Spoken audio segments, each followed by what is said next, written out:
आज का आजाद सिपाही अखबार आपने पढ़ा क्या? पढ़ते रहिए अपना लोकप्रिय दैनिक अखबार आजाद सिपाही। नमस्कार, आजाद सिपाही के प्राइम बुलेटिन में आपका स्वागत है। मैं हूं राहुल सिंह। आज की प्राइम की प्रमुख खबर कुछ इस प्रकार है। पिता की विरासत बचाने में अनूप सिंह कामयाब, दुमका में बसंत सोरेन परंपरा रखी बरकरार, सीएम हेमंत ने दी बधाई। दूसरी खबर, झारखंड विधानसभा का विशेष सत्र बुधवार को, शपथ लेंगे बसंत सोरेन और अनूप सिंह। तीसरी खबर, बिहार चुनाव की पल पल की अपडेट लेते रहे लालू। चौथी खबर, बेरमो दुमका में जीत के बाद कांग्रेसियों ने मनाया जश्न, ढोल बजाकर किया खुशी का इजहार, बांटी मिठाई। पांचवी खबर, शिक्षा मंत्री जगन्नाथ महतो के फेफड़ा प्रत्यारोपण के लिए मिला डोनर। छठी खबर, दिवाली काली पूजा को लेकर सरकार की गाइडलाइन जारी, भीड़भाड़ वाले स्थान पर पटाखा छोड़ने पर रोक, छोटे पंडालों में होगी काली पूजा।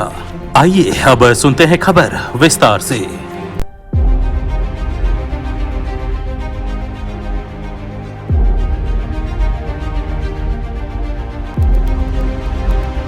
झारखंड की 2 सीटों पर हुए उपचुनाव में महागठबंधन कामयाब रहा और दोनों ही सीटों पर कब्जा जमाए रखा है। बेरमो में कांग्रेस प्रत्याशी कुमार जयमंगल अपने पिता की विरासत बचाने में कामयाब हो गए हैं। उन्होंने भाजपा के योगेश्वर महतो बाटुल को 14,223 मतों से पराजित किया। 1-2 राउंड छोड़कर कुमार जयमंगल ने बढ़त बनाए रखी। जयमंगल को 92,751 और बीजेपी के योगेश्वर महतो बाटुल को 78,528 मत मिले हैं। कद्दावर कांग्रेसी पूर्व मंत्री राजेंद्र सिंह के निधन से रिक्त हुई इस सीट पर सबकी निगाहें लगी थी। वहीं दुमका से मुख्यमंत्री हेमंत सोरेन के छोटे भाई झामुमो प्रत्याशी बसंत सोरेन ने जीत हासिल कर यह परंपरा को बरकरार रखा है। उन्होंने भाजपा के लुइस मरांडी को 6,512 वोट से पराजित किया। बसंत सोरेन को 69,964 वोट मिले, जबकि लुइस मरांडी को 73,524 वोट मिले। हालांकि अपने गढ़ दुमका को बचाने में झामुमो को कड़ी मशक्कत करनी पड़ी। यहां हर राउंड के बाद समीकरण बदलते रहे। यहां 10 राउंड की गिनती के बाद बसंत सोरेन भाजपा प्रत्याशी लुइस मरांडी से लगातार पीछे चल रहे थे, लेकिन 14वें राउंड की गिनती के बाद बसंत सोरेन 5,080 वोट से आगे निकल गए। फिर उन्होंने पीछे मुड़कर नहीं देखा। बता दें कि 2019 में हुए विधानसभा चुनाव में हेमंत सोरेन दुमका और बरहेट दोनों सीटों से चुनाव जीते थे। बाद में उन्होंने दुमका सीट छोड़ दी थी। दुमका झामुमो का गढ़ माना जाता है। पार्टी सुप्रीमो शिबू सोरेन यहां से 6 बार सांसद रहे हैं। महागठबंधन के दोनों प्रत्याशियों की जीत पर मुख्यमंत्री हेमंत सोरेन ने ट्वीट कर बधाई दी। उन्होंने कहा कि झारखंडी अधिकारों की रक्षा के लिए झारखंड सरकार को मजबूत करने वाली दुमका और बेरमो की जनता को मेरे अनेक अनेक धन्यवाद और जोहार। आज एक ऐतिहासिक अवसर पर मैं दोनों युवा प्रत्याशियों को जीत की ढेर सारी शुभकामनाएं और बधाई देता हूं। अब नजर डालते हैं आज की दूसरी प्रमुख खबर पर। झारखंड विधानसभा का एक दिन का विशेष सत्र बुधवार को आहूत किया गया है। सत्र की कार्यवाही दिन के 11 बजे से शुरू होगी। इसमें शपथ प्रतिज्ञान और शोक प्रस्ताव के अलावा राजकीय कार्य होगा। राजकीय कार्य में ही धर्म कोड का प्रस्ताव लाया जाएगा। सत्र में आदिवासी सरना धर्म कोड पर चर्चा होगी और चर्चा के बाद आदिवासी सरना धर्म कोड का प्रस्ताव पारित कर केंद्र को भेजा जाएगा। हालांकि भाजपा ने अलग सरना धर्म कोड को लेकर अपना रुख साफ नहीं किया है, पर संभावना यह है कि भाजपा इस प्रस्ताव में कुछ संशोधन का प्रस्ताव रखे। सत्र से एक दिन पहले झामुमो और भाजपा विधायक दलों की बैठक हुई, जिसमें अपना अपना पक्ष जोरदार ढंग से रखने पर चर्चा हुई। इधर दुमका और बेरमो सीट पर जीत हासिल करने वाले बसंत सोरेन और कुमार जयमंगल सिंह विधानसभा के विशेष सत्र में ही शपथ लेंगे। ऐसा नहीं होने पर उन्हें शीतकालीन सत्र का इंतजार करना होगा। बेरमो सीट पर कांग्रेस उम्मीदवार कुमार जयमंगल उर्फ अनूप सिंह ने भाजपा के योगेश्वर महतो बाटुल को और झामुमो उम्मीदवार बसंत सोरेन ने भाजपा की डॉक्टर लुइस मरांडी को पराजित किया है। यह दोनों पहली बार विधायक बनकर विधानसभा पहुंचेंगे।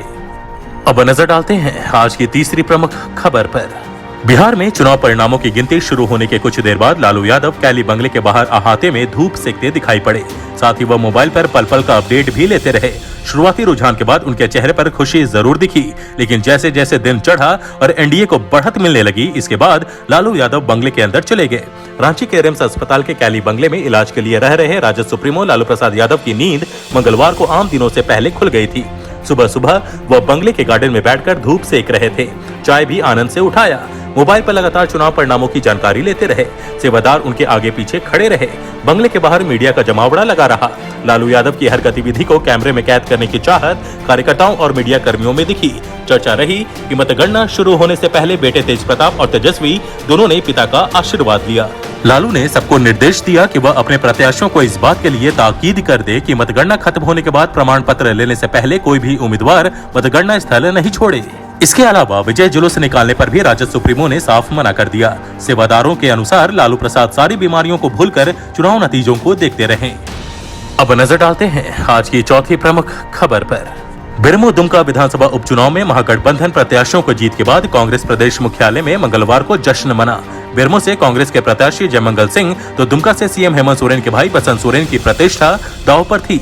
दोनों प्रत्याशियों की जीत के बाद कांग्रेस कार्यकर्ताओं ने जमकर आतिशबाजी की, ढोल बजाकर जीत का जश्न मनाया। महागठबंधन की जीत सुनिश्चित होने के साथ ही कांग्रेस भवन में मिठाई बांटकर कांग्रेस के नेताओं और कार्यकर्ताओं ने खुशी जाहिर की। प्रदेश अध्यक्ष डॉक्टर रामेश्वर उरांव ने कहा कि दुमका और बेरमो विधानसभा में वर्ष 2019 में क्रमशः झामुमो और कांग्रेस की जीत हुई थी। क्षेत्र की जनता ने 5 वर्षों तक कांग्रेस गठबंधन सरकार पर भरोसा जताया था और उपचुनाव में एक बार फिर से इसकी पुष्टि हुई है। कांग्रेस विधायक दल के नेता आलमगीर आलम ने कहा कि अब झारखंड में भाजपा की प्रासंगिकता खत्म होती जा रही है। यह परिणाम ने गठबंधन सरकार को और अधिक मजबूती प्रदान की है। स्वास्थ्य मंत्री बन्ना गुप्ता ने कहा कि भाजपा के मुंगेरी लाल के हसीन सपने चकनाचूर हो गए हैं। जनता ने गठबंधन सरकार को अपना आशीर्वाद दिया है। कृषि मंत्री बादल पत्रलेख ने कहा कि जनता ने सरकार के काम पर मुहर लगा दी है। अब नजर डालते हैं आज की 5वीं प्रमुख खबर पर। एमजीएम अस्पताल चेन्नई में भर्ती जगन्नाथ महतो के फेफड़े का ट्रांसप्लांट जल्द हो सकेगा। एमजीएम अस्पताल प्रबंधन ने बताया कि मंत्री जगन्नाथ महतो के फेफड़े का डोनर मिल चुका है। उम्मीद जताई जा रही है कि इस महीने फेफड़े का ट्रांसप्लांट किया जा सकेगा। अस्पताल प्रबंधन ने इस बात की जानकारी सबसे पहले झारखंड सरकार के कृषि मंत्री बादल को दूरभाष पर दी। इसके बाद कृषि मंत्री बादल ने उम्मीद जताई कि टाइगर जल्द स्वस्थ होकर झारखंड लौटेंगे।